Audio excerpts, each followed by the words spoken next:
আসসালামু আলাইকুম, শুভ সকাল সবাইকে। কি অবস্থা, সবাই কেমন আছেন? আশা করি সবাই ভালো আছেন। সকালবেলা নাস্তা করার জন্য সবকিছু হাতের কাছে নিয়ে বসলাম, আর বাকিদের জন্য সবকিছু গুছিয়ে নিচ্ছি। যারা যেটা খেতে ইচ্ছে করে, পছন্দ করে প্রতিনিয়ত, বা যাদের জন্য যাই করি না কেন একবার জিজ্ঞেস করে নিই যে তোমরা কি খাবে, কার কি পছন্দ, সকালবেলা কার জন্য কি করব। তো আমি যেহেতু সকালবেলা একটু ডিম একটু পানি এই দুটোই আমার হয়ে যায়, তো দুটো ডিম নিয়েছি, এক গ্লাস পানি নিয়েছি, আর বাকিদের জন্য নিয়েছিলাম ডিম পোস্ট, রুটি, তারপরে হচ্ছে একটু পেঁপে ভাজি, আর যারা ভাত খাবে তাদের জন্য একটু বাসি তরকারি ছিল, তাই কমপ্লিট করলাম।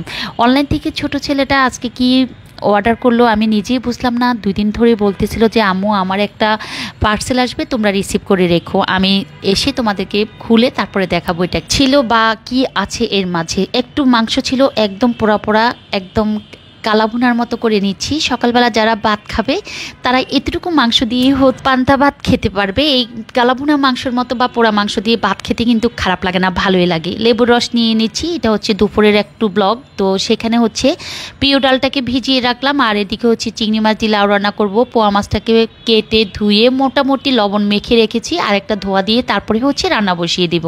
সকালবেলা যখন খাবার দাবারের পর সব থালাবাটি বের হয়, ওগুলো ধোয়াটাও কিন্তু একটা সো টাফ, কারণ ধাপে ধাপে আমার বাসায় হচ্ছে খাবারগুলো খাওয়া হচ্ছে এক টানে বা একসাথে ঘরের সবাই বসে বা বাসার সবাই বসে যে খাবে, এই ধরনের পরিস্থিতি আমার বাসায় কখনো হয় না। কেউ সকালে খাচ্ছে, কেউ একটু 1 ঘন্টা পরে খাচ্ছে, আধা ঘন্টা পরে খাচ্ছে, এইভাবে খেতে খেতে আমার সেই সকাল 6টা থেকে 12টা পর্যন্ত খাবার টেবিলে খাবার থাকে, আর ধাপে ধাপে থালাবাটি সব কিছু এক এক করে হচ্ছে জমা হতে থাকে। কিছু ধুয়ে পরিষ্কার করা হচ্ছে, তো আবার একটু জমা হয়ে যাচ্ছে।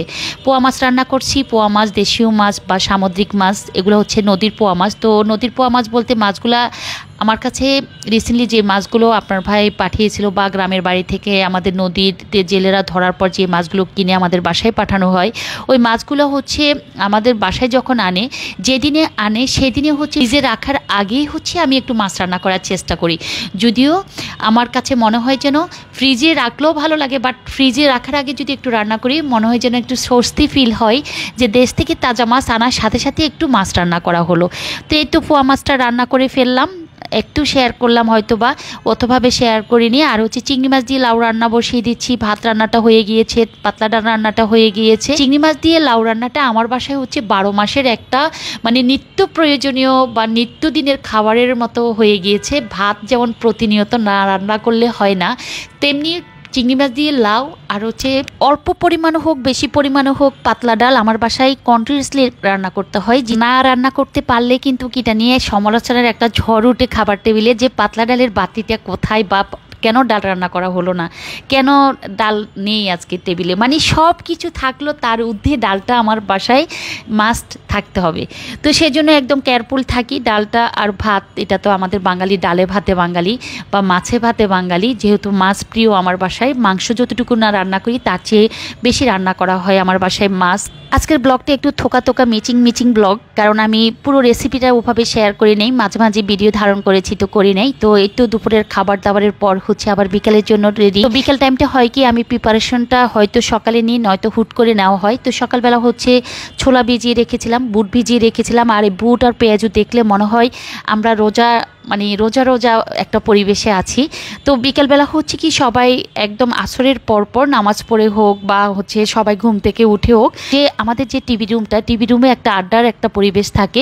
সারাদিনের ব্যস্ততা সকাল থেকে দুপুর থেকে বিকাল পর্যন্ত যতই সবাই একটু ব্যস্ত থাকি না কেন, বা আমি সবাইকে যতটুকু সময় দিই না কেন, তবে বিকেল টাইমটা সবাই যখন একসাথে চা খেতে বসি, বা হচ্ছে যে সবাই একসাথে অন্তত টিভি রুমে বসি, ফেসবুক ইউজ করি বা টিভি দেখি, বা টিভি ফেসবুক ছাড়া সবাই গল্প করি, তখন কিন্তু যখন চা আর একটু চায়ের সাথে কিছু থাকে, সবাই মিলে কথা বলতে বলতে যখন এই খাবারটা খাওয়া হয়, আমার কাছে তখন মনে হয় যে ঘরোয়া পরিবেশে আমরা কত না ভালো আছি, কত না আনন্দে আছি, কত না যে সবার সাথে সবার একটা সুন্দর সম্পর্কের মধ্যে জড়িয়ে আছি।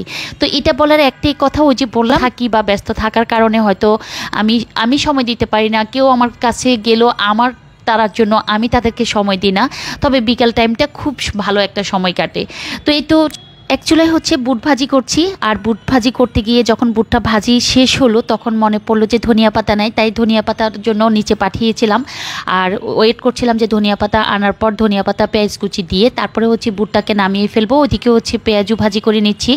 রং চা দুধ চা দুইটি করতে হয় আমার বাসায়, তো দুধ চাটাকে করে ফ্লাক্সে ভরে নিচ্ছি। আর হচ্ছে যে রং চা আদা লং তেজপাতা দিয়ে হচ্ছে অনেকক্ষণ ফুটিয়ে চাটাকে হচ্ছে নামিয়ে ফেলি। যখন খাবে তখন জাস্ট হচ্ছে আবার নতুন করে চুলার উপরে একটা বলক আনার পর হচ্ছে একসাথে চাটাকে টেবিলে দেওয়া হয়।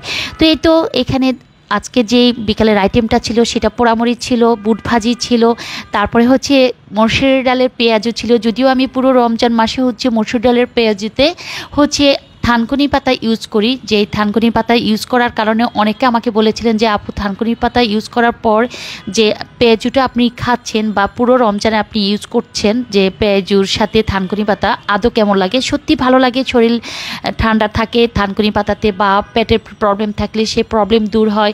এটা ছোটোবেলা থেকে জেনে আসছে, আজকে না। তো এটা হচ্ছে আবার আমাদের বাসায় সবাই খুবই লাইক করে। তো আজকে এই স্বল্প টাইমের একদিনের জন্য আর দিলাম না থানকুনি পাতা খোঁজাখুঁজি আনা, তো প্যারা মনে হচ্ছিলো, তো সেজন্য হচ্ছে নর্মালভাবে থানকুনি পাতাটাকে না দিয়ে হচ্ছে বুট ভাজি করেছিলাম। আর যে চাটা করেছিলাম ওই চাটা হচ্ছে এর ভিতরে অনেকে খাওয়া শেষ, আবার মেহমান এসেছিলো, সেই জন্য হচ্ছে তাদের জন্য বুট তো আজকে অল্প ভাজি করেছিলাম। তো বুট ভাজি আর চাটা শেষ, তো মেহমান আবার আসে, আবার হচ্ছে নুডলস করে দিলাম, চা করে দিলাম।